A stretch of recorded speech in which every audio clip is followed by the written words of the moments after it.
defar. donc defar reddition des comptes moo baax fexe ba nga xam ni.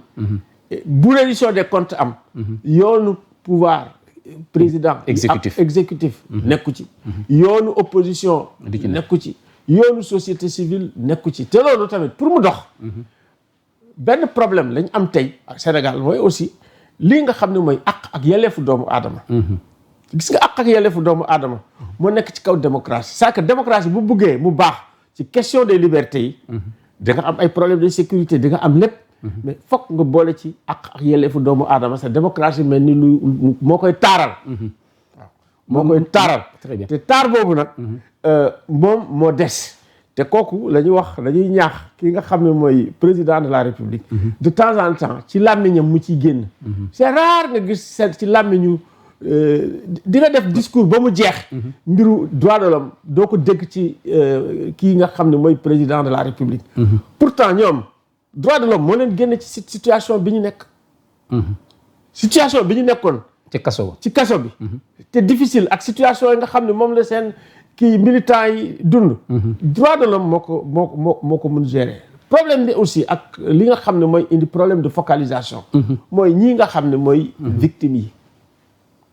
daan ci ñëw sax. waaw fi ma bëgg taxaw tuuti tudd nga ko sànq mooy la reddition des comptes ñu gis ne bi président defee discours am wax ci justice le premier ministre wax na le lendemain ci fële ca Passy wax ci reddition des comptes mais utiliser benn expression boo xamante ne alimenté na ay polémiques yu doy waar.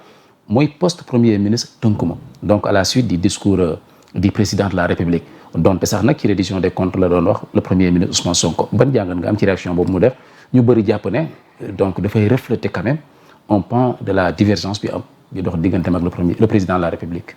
loolu moom dëgg neex yàlla. depuis le Terra Meeting et même avant le Terra Meeting mooy discours bi nga xam ne boobu la defoon ci Méridien président. avec son parti. xam nga yooyu yëpp indi na lii nga xam ne moom mooy ay naka laa koy waxati sax conflit. c'est vrai que c'est un conflit politique au sommet de l'exécutif c'est des divergences politiques au sommet de l'exécutif. ay divergences sax mun na am. ci diggante président de la République ak premier ministre. waaye am na foo xam ne bu fa tolloo. réew mi du dox. est-ce que toll na fa actuellement. toll na fa actuellement parce que réew mi doxul tey. réew mi doxul li Sénégal mënoon def ak capacité yu muy am yëpp réew mi doxul divergence yooyu dafa am ay impact ci ñi nga xam ne ñu ngi ci biti ñi nga xam ne ay investisseurs lañ. wala investir biir Sénégal xool dañ naan lii lan la président wax lii premier ministre wax loole mais ci biir Sénégal déjà ay problème la indi na jaaxle ci biir problème. seen biir parti sax. andi na ci jiixi jaaxa. te loolu suicide la. comment ça. attends yow am nga présidence. am nga primature. am nga assemblée nationale. am nga gouvernement. am DG. nga continuer naan projet ak système. mais tu es le système pour ñoom waratuñoo tudd projet waratuñoo tudd. mais non attends léegi projet bi da nga koy dérouler di topp di wax projet sax pour man problème la. yow tu as tous les outils tu as tout pour nga mettre en œuvre ce projet. non mais attends Alioune nga ne ñoom ñooy le système. oui ma dégg Ousmane Sonko bi ñu dégg depuis qu'il était opposant jusqu'à premier ministre foo ko dégg muy wax dafay jàpp ne le système jógu fi moom loolu la continué di xeex tey nga jàpp ne Ousmane Sonko. ñi mu transformation systémique. boo ko promettre ni da nga koy def. nga amee tous les leviers. de l'État mais da nga koy def nga planifier ko. commencé def ndànk-ndànk muy dem. même bu koy def ndànk-tànk sax ñu xam ko. waaye bu ngeen wëlbati ko ci seen biir ngeen commencé am une compétition boo xam ni c'est personnel. compétition d'égo bu metti ah oui dafa metti ah. parce que boo gisee prochaine élection la ñuy waxuñu prochaine génération. tey loolu la te au niveau de l'exécutif yéen bu ngeen waree dérouler te yéen ci seen bopp yéen a ngi nekk en compétition d'accord leen ci nan ngeen di defee ni ngeen di doxalee. mais réew mi du dox. réew mi di dox on va vers le mur su fekkee ni ça continue il faut lii arrêter d'une manière ou d'une autre te ñoom ñaar ñëpp ils sont responsables de mon point de vue. ah oui parce que da ngay am aussi li ñuy wax la loyauté par rapport à la nation président de la république bu fekkee ne am na prérogative yëpp wax li muy wax.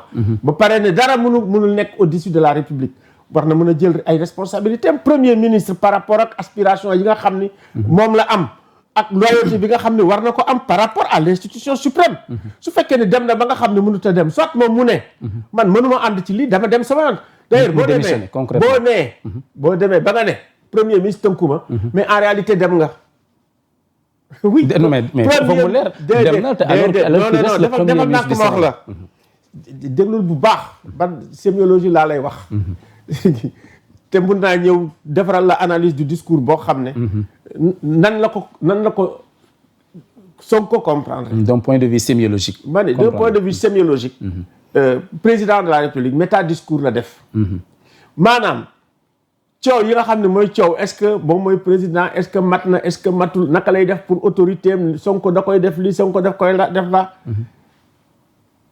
la ni dégg naa leen république bi laa teg ci kaw bugg naa jàmm bugg naa lii bugg naa intérêt général mais ça veut dire que man lii laa jiital kay jële ko boppam daal di ko réinterpréter ni lii moo war a nekk priorité suñu ñi nga xam ni ñoom ñooy suñu martyrs yi ñoo war a nekk ci réduction des comptes ñi sàcc ñoo war a kii et cetera voilà ça veut dire que da nga jàpp ne concrètement Ousmane Sonko dafa tontu mais bien sûr que dafa tontu parce que dafa tontu c'est très clair et puis carton rouge yi xale yi di génne ay tontu la c'est très clair donc c'est que ñu ngi nekk dans l'incertitude ñu ngi nekk dans l'imbroglio loolu yëpp baaxul pour réew mi baaxul pour Sonko c'est-à-dire que d'abord même pour son autorité en tant que premier ministre et sa crédibilité baaxul pour moom baaxul pour ki nga xam ne aussi mooy président de la République moom ci boppam parce que bu ñu ñëwee wax li ñuy wax ba pare ëllëg si biir ñu gis leen ñuy nuyoonte mais loolu mooy lan bisu loolu mooy ay ambiguïté bu ñu waxee ni crise amul ñooy bokk fi ñuy lekk ñooy bokk fu ñuy naan le lendemain nga gis leneen nga dégg leneen te léegi sax affaire bi mu ngi gën a brouillé parce que yeneen acteurs a ngi ciy bokk ça veut dire aujourd'hui ça veut dire que bu ñu deful attention d'abord ñun au niveau de l'État dañuy dem vers le mur ñoom ci seen bopp implosion seen parti mooy am donc ñoom foog ñu xam loolu te loolu parti yi am doole rek ñooy am ay contradiction yu mel noonu parti bu dem ba am doole PDS amoon na ko fi ak Idrissa Seck doole bu amee ci parti yaa amee lépp à partir de ce moment là ay compétition de personnes mooy am te loolu moo nekk di am ci ñoom contradiction yooyu su fekkee ne ñoom amuñu vraiment li ñuy wax ay penseurs politiques yoo xam ne dañ leen di xalaatal xool contradiction yi xool nan lañ koy régler ci seen biir d'abord ci seen biir mais comme ñoom am état bi contradiction bu ñu am ci seen biir dafay am impact ci état bi te l'impact c'est totalement négatif te kooku tey moom la ñuy dunda on a l'impression que bu fekkee ne amuñu habitude ñi nga xam ne dañuy gouverner ñu wax leen dëgg ñuy nax suñu bopp wala ngay def ay calcul politique pour ni bon écoute man kii su ma ko waxalee su ma bokkee farak Sonko ëllëg si biir mooy ne projet su ma faree Diomaye bu kii du sotti dafa teel sax ñuy wax waxu élection fi ñu toll mooy li nga wax mooy transformation systémique mënuloo ko def dans la cacophonie mënul ne alors transformation systémique du benn parti moo koy def foofu lay ñëw ci li nga xam ni mooy état social ça veut dire que démocratie état social la kii mooy li nga xam ni ñëpp a ko bokk nga boole ci ñëpp maanaam transformation systémique ñëpp ci war a jàpp ñëpp a ko war a réapproprier pour mu am succès waaye boo nee Pastef rek ko moom boo nee Sonko rek ko moom te nii lay awee du dox sotti boo nee Diomaye rek ko moom te nii lay awee du sotti donc opération bi ñu war a def pour créer une dynamique sociale pour mu am succès defuñu ko waaw il faut ñu def ko te loolu tamit dañ leen di ñaan ñu def ko te ñun bu ñu ñëw di xool di wax dañuy wax li nga xam ne baax na seen gàtt nga baax na seen yéene baax na seen wax nu mu tuddati ni ko président di waxee wax dëgg yàlla léeg-léeg bu Diomaye defee discours am amuloo loo ciy teg da nga naan macha allah voilà léeg-léeg boo déggee Sonko da ngay naan macha allah waaye li ma mun a tuddee maturité bi nga xam ne ñoom ñaar war nañ ko am ba nga xam ne dinañ am ay capacité transcender des contradictions yoo xam ne elles sont subjectives ñu transcender ko bu c'est des contradictions idéologiques ñu transcender ko ñu am capacité dialogue bu ñu demee ba nga xam ne lii na ñu toog wax ba nga xam ne dañ trouver un consensus ñu dawal mais loolu mooy seen faiblesse ñoom ñaar ñëpp. Très bien alors Alioune Tine yàgg nañ la dégg ngay plaider à ce que ñu libérer kii di Farba Ngom compte tenu de son état de santé ki nga xamante ne également mooy Mabintou Diaby ak ñoom Khady Mbaye consort mais boo déggee ni président de la République waxee ak ni ko premier ministre feeloo wax ci reddition des comptes est-ce que am nga yaakaar ne sa vœu boobu dina exaucé wu tout de suite et maintenant. mais écoute man mënuma comprendre quelqu'un comme le président du jox ak yelleefu doomu aadama ak xam ci biir Sénégal. loo bëgg a wax damay ñëw foofu c'est que Sénégal référence la ci ak yelleefu doomu aadama ndax ressources humaines yi mu am depuis l'indépendance ci ak yelleefu doomu aadama